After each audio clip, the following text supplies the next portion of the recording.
Falando em água, né?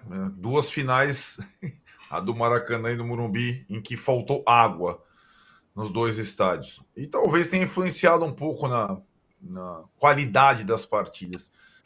Mas ontem no Morumbi, especificamente, eu acho que a conquista do São Paulo, que vinha tendo a marca da torcida, a torcida que conduzia e embalava o time, ontem o torcedor do São Paulo, apavorado e não entusiasmado, foi conduzido pelo time.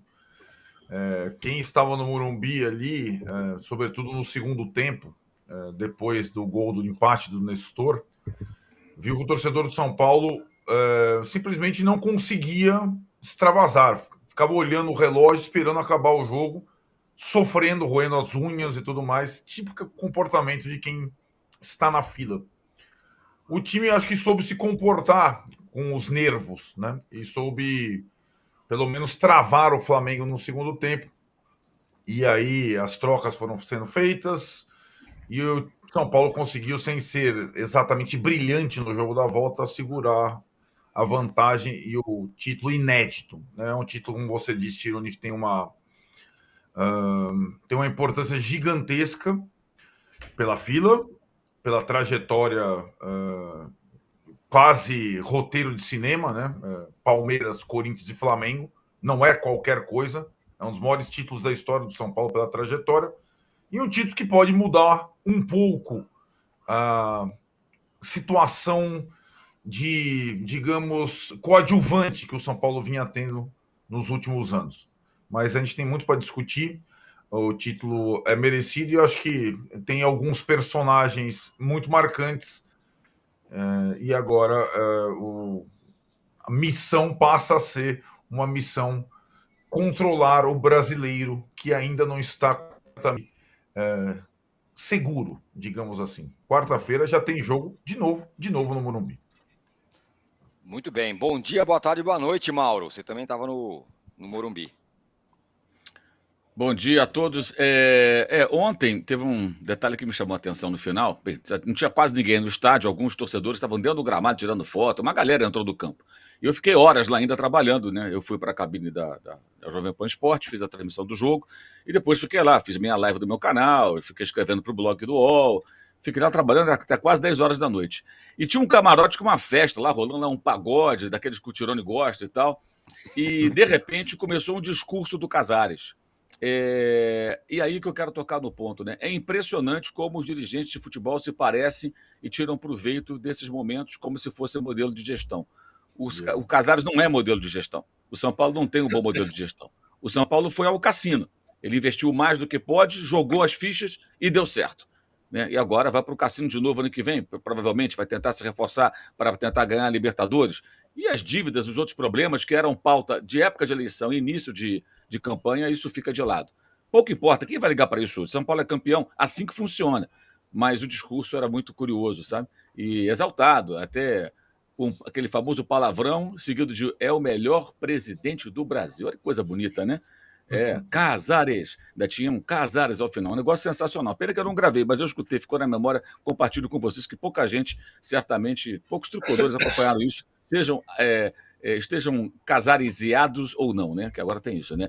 Muita gente dorivalizada, né? E aí eu tô vendo também muita distorção com relação a toda essa questão do Dorival Júnior, a gente pode falar no decorrer do posse de bola, mas o Flamengo, por sua vez, não precisa de vilões, né? Tem vários vilões. O Landim, que, aliás, tinha gente no hotel tirando foto com o Landim horas antes do jogo. Muito curioso, né? O torcedor do Flamengo ainda quer tirar foto com o Landim. Por que será?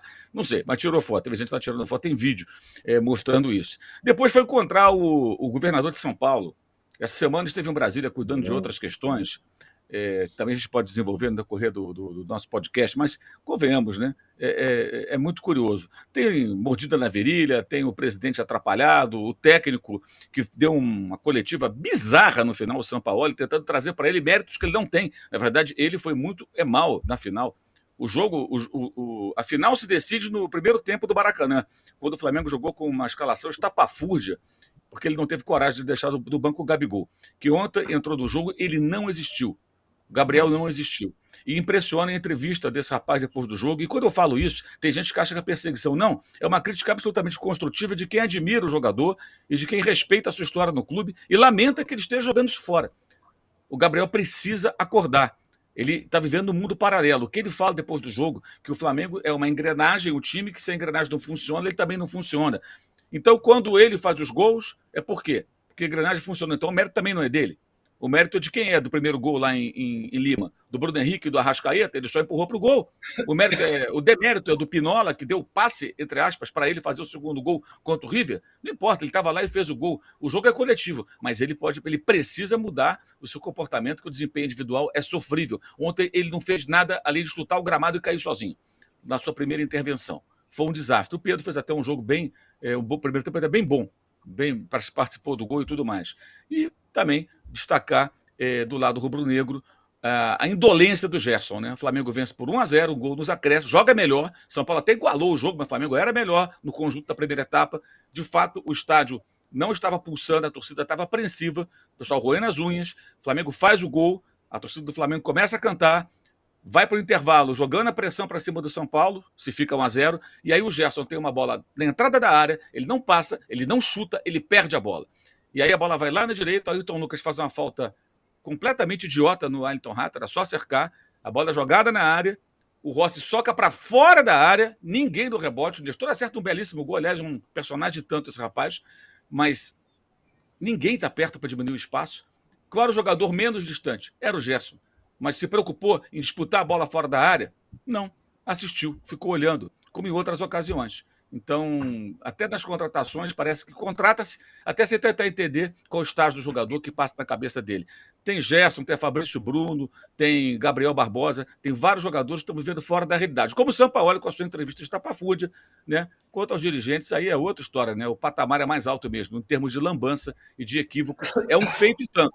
Ter tanto dinheiro investido, poder fazer tanta coisa boa no futebol e perder tudo que foi disputado nesse ano. Só falta agora confirmar o título brasileiro, que a chance do Flamengo é meramente matemática, então parece uma questão de tempo. Muito bem, vamos lá. Deixa eu já ver aqui, a galera já está mandando superchat aqui, mandem seus likes.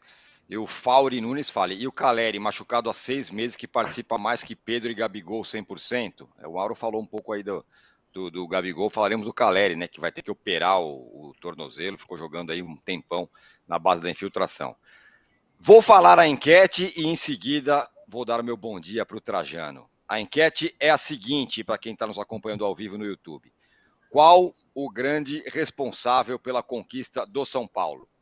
Torcida, jogadores, Dorival Júnior ou diretoria?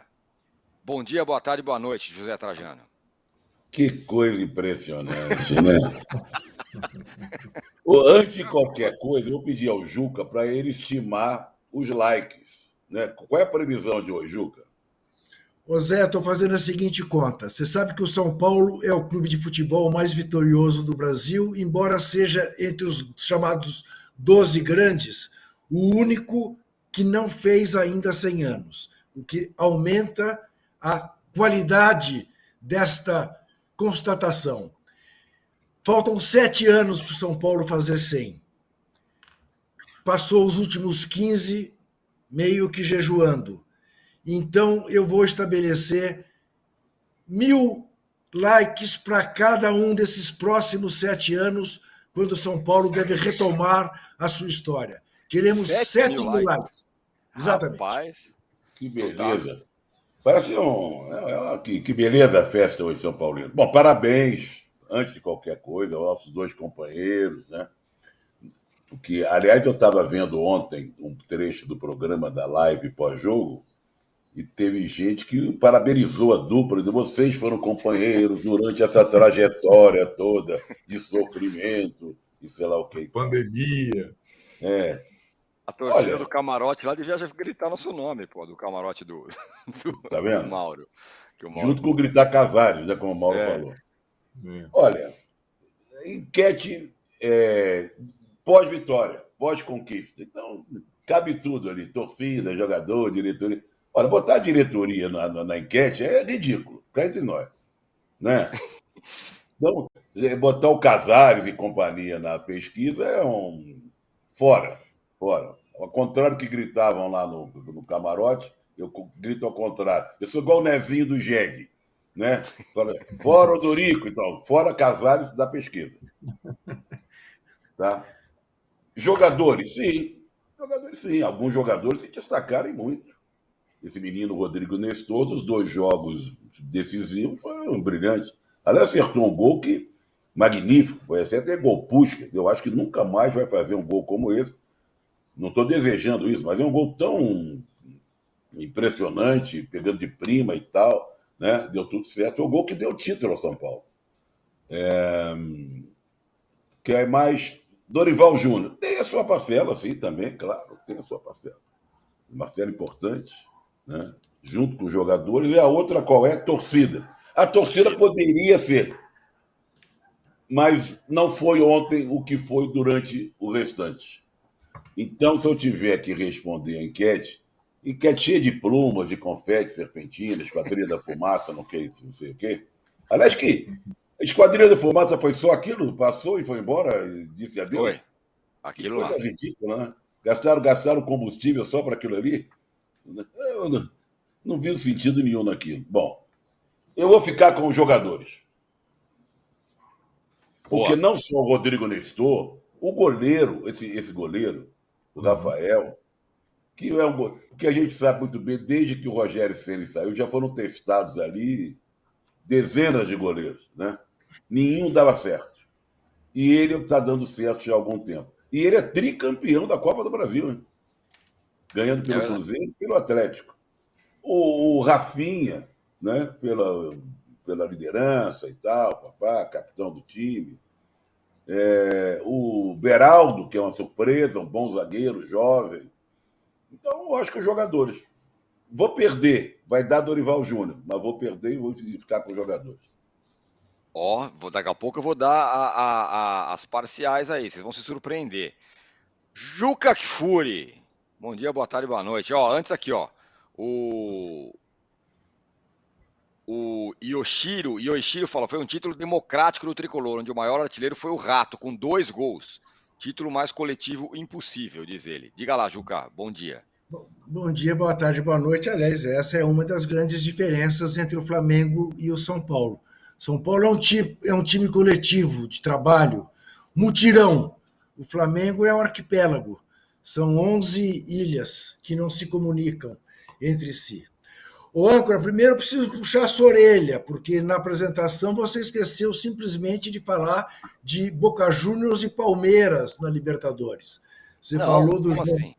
Você falou da Copa Sul-Americana, Corinthians e Fortaleza, Inter e Fluminense. Ah, sim, tem o Palmeiras, claro. E não falou de Palmeiras e Boca Juniors. Poxa. Tá? Feito esse registro, eu quero fazer um outro. Quer dizer, eu respondo à sua enquete, dizendo que a torcida do São Paulo é a maior responsável por esse título. Se não ontem, porque ontem o São Paulino raiz, aquele que empurrou o time até a final, não pôde ir, porque o preço do ingresso impediu que ele fosse.